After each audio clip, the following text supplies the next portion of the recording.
Party आणि लोकांच्या मनातला उमेदवार जे आहेत ते ऑलरेडी डिक्लेअर झालेले आहेत। उमेदवार काही सांगू शकतो, प्रत्येक उमेदवार असाच प्रकारे सांगतो, पण 4 जूनला जेव्हा मतपेटी खुलेल, पालघरच्या जनतेचा मूड, पालघरच्या मतदाराचा मूड हा भारतीय जनता पार्टीच्या आणि त्याच्या मित्र पक्षाच्या बरोबरच कायम राहायला गेलं तर पालघरमध्ये बहुजन विकास आघाडीचे 3 आमदार आहेत। त्याचबरोबर त्यांचं असं म्हणणं आहे की सर्वाधिक ताकद जी आहे पालघरमध्ये आमच्याकडे, तर कुठे ना कुठे असं त्यांचं म्हणणं आहे की सगळ्या पक्षांसाठी आमची दारं उघडी आहेत।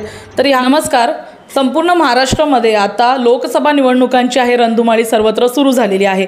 महाराष्ट्रामध्ये 2 टप्पे जे आहेत ते पार पडलेले आहेत आणि या 2 टप्पे पार पडले असले तरी पण अद्यापही ठाणे आणि पालघरमध्ये महायुतीतर्फे उमेदवार जाहीर करण्यात आलेला नाही आहे। त्याची वेगवेगळी कारणं आहेत, वेगवेगळे कारणं जी आहेत ती सर्वत्र फिरत आहेत, पण पालघर जिल्ह्यामध्ये सर्वांचंच विशेष लक्ष लागून आहे आणि त्याचं एकमेव कारण म्हणजे की पालघर जिल्ह्यामध्ये एक सक्षम लोकल पक्ष आहे। त्याच्यामुळे कुठेतरी महायुती या लोकल पक्षासोबत जाणार का, परभणी पॅटर्न राबवणार का, अशी चर्चा सर्वत्र होत आहे। नुकतंच खासदारांशी झालेल्या एका मोठ्या चॅनलच्या वार्तामध्ये देखील समोर आलंय की परभणी पॅटर्न राबवला जाणार अशी चर्चा वारंवार होत असतानाच माजी खासदार जे आहेत राजेंद्र गावित त्यांनी देखील कुठेतरी यावर वक्तव्य करण्यास चालढकल केलेली आहे। त्यामुळे आपण आता थेट आलेलो आहोत भारतीय जनता पार्टीचे वसई जिल्हाध्यक्ष राजन नाईक यांच्याकडे।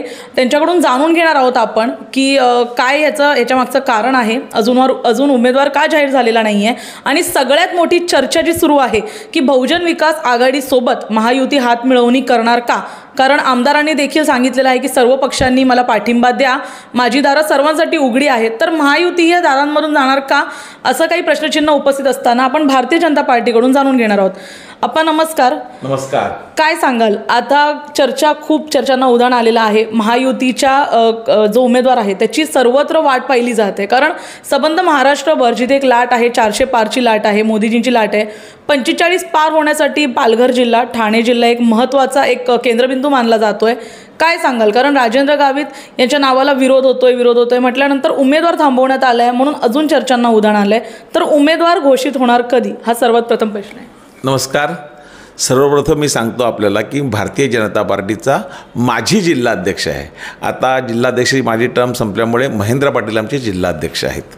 आता आपला दुसरा प्रश्न आपण जो विचारला की भारतीय जनता पार्टी उमेदवार कधी डिक्लेअर करणार, भारतीय जनता पार्टी आणि लोकांच्या मनातला उमेदवार जे आहेत ते ऑलरेडी डिक्लेअर झालेले आहेत, आदरणीय नरेंद्र मोदीजी।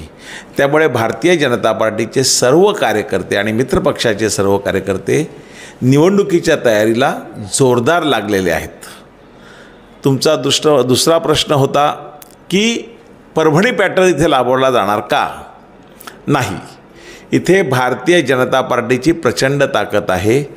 परंपरागत त्यावेळची डहाणू लोकसभा आणि आत्ताची पालघर लोकसभा म्हणजे 2014ची निवडणूक असेल, 2018ची पोटनिवडणूक असेल किंवा 2019ची सार्वत्रिक निवडणूक असेल, तिन्ही निवडणुका या 2 वेळा भारतीय जनता पार्टी आणि 2019ला शिवसेना प्रचंड मताने जिंकलेल्या आहेत।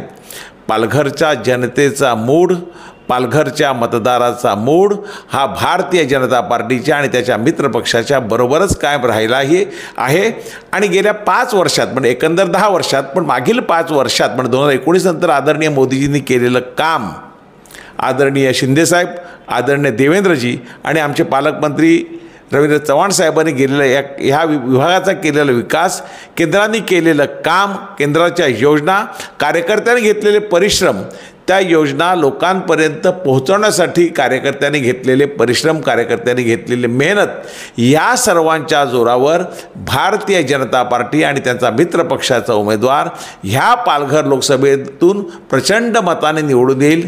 आपण जो परभणी पॅटर्न सांगितला त्याची इथे ह्या वसई विरार म्हणजे पालघर लोकसभेमध्ये त्याची काहीही आवश्यकता नाही। आपण जो परभणी पॅटर्न सांगितला त्याची इथे ह्या वसई विरार म्हणजे पालघर लोकसभेमध्ये त्याची काहीही आवश्यकता नाही। जानकर साहेबांची ताकद 10 जिल्ह्यामध्ये आहे, त्या मोठ्या प्रमाणात आहे। जानकर साहेब महाराष्ट्रामध्ये कॅबिनेट मंत्री होते, आत्ता तशी परिस्थिती इथे काही नाही। त्यामुळे भारतीय जनता पार्टी आणि मित्रपक्ष ही इथे उमेदवार देतील, येणाऱ्या 1-2 दिवसात उमेदवार दिला जाईल आणि कार्यकर्ते तर कामाला लागलेलेच आहेत, पण तो जो उमेदवार देतील आमचा किंवा आमच्या मित्रपक्षाचा त्याचा उमेदवार आम्ही 100% विजयी करू। आपण एक पाहायला गेलं तर पालघरमध्ये बहुजन विकास आघाडीचे 3 आमदार आहेत. त्याचबरोबर त्यांचं असं म्हणणं आहे की सर्वाधिक ताकद जी आहे पालघरमध्ये आमच्याकडे, तर कुठे ना कुठे असं त्यांचं म्हणणं आहे की सगळ्या पक्षांसाठी आमची दारं उघडी आहेत. तर ह्यावर कुठेतरी विचार विनिमय करण्यात येईल का पुढे जाऊन? नाही, भारतीय जनता पार्टीचा उमेदवार मित्रपक्षाचा, आमचा शिवसेना मित्रपक्ष असेल, त्याचा उमेदवार जर इथे आपल्या जोरावर निवडून येत असेल, इथल्या मतदारावर निवडून येत असेल, तर भारतीय जनता पार्टी तशा प्रकारे विचार करेल आमचं ज्येष्ठ नेतृत्व, असं मला नाही वाटत. असं भारतीय कामणींचं असं म्हणणं आहे, जे महाविकास आघाडीच्या उमेदवार आहेत, की माझ्या टक्करमध्ये कोणीही नाही आहे, त्यामुळे उमेदवार देण्यास विलंब होत आहे भारतीय जनता पक्षाकडून. असं काही नाही. उमेदवार काही सांगू शकतो, प्रत्येक उमेदवार असाच प्रकारे सांगतो.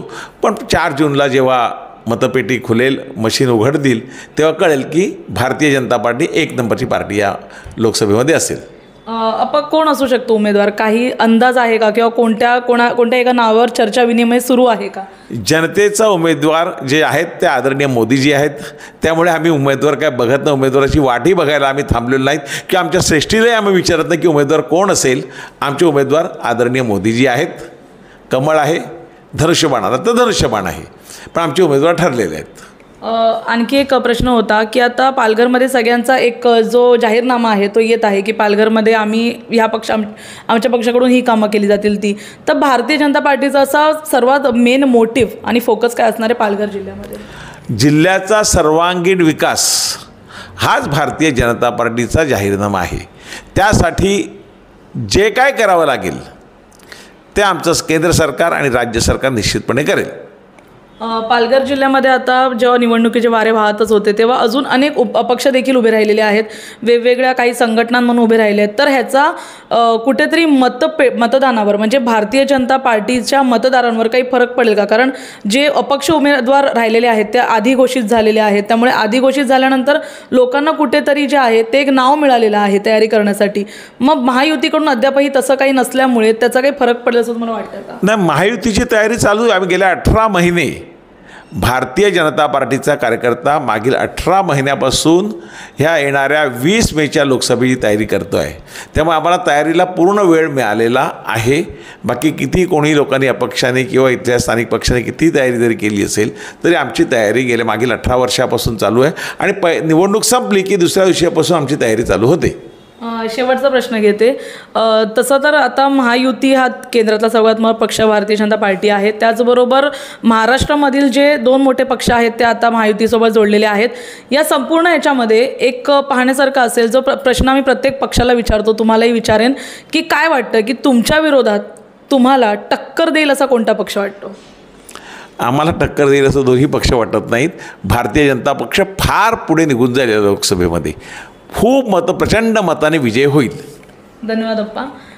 तर भारतीय जनता पार्टीच्या पदाधिकाऱ्यांचं हे साफ म्हणणं आहे की ह्या लोकसभेमध्ये तर विजय आमचाच आहे. 45+ जायचं असेल महाराष्ट्रामध्ये, त्यामध्ये पालघर आणि ठाणे हे दोन्ही केंद्रबिंदू ठरलेले आहेत. पालघरमध्ये येणाऱ्या 2 दिवसामध्ये उमेदवार जाहीर होणार आहे आणि बहुजन विकास आघाडीसोबत हातमिळवणी करणार का किंवा त्यांच्यासोबत जाणार का या संपूर्ण प्रश्नचिन्हावर कुठेतरी विराम देत ते म्हणालेले आहेत की स्वबळावर महायुती आपला उमेदवार देणार. यामध्ये परभणी पॅटर्न हा राबवला जाणार नाही, कारण तिथे जी ताकद आहे ती इथे पाहायला मिळत नाही, असं म्हणत थेट विरोधकांच्या या प्रश्नचिन्हांवर आता त्यांनी पूर्णविराम लावून आपल्याला हे उत्तर दिलेलं आहे. पाहण्यासारखं असेल 4 जूनला कौल कोणाकडे झुकतो. धन्यवाद.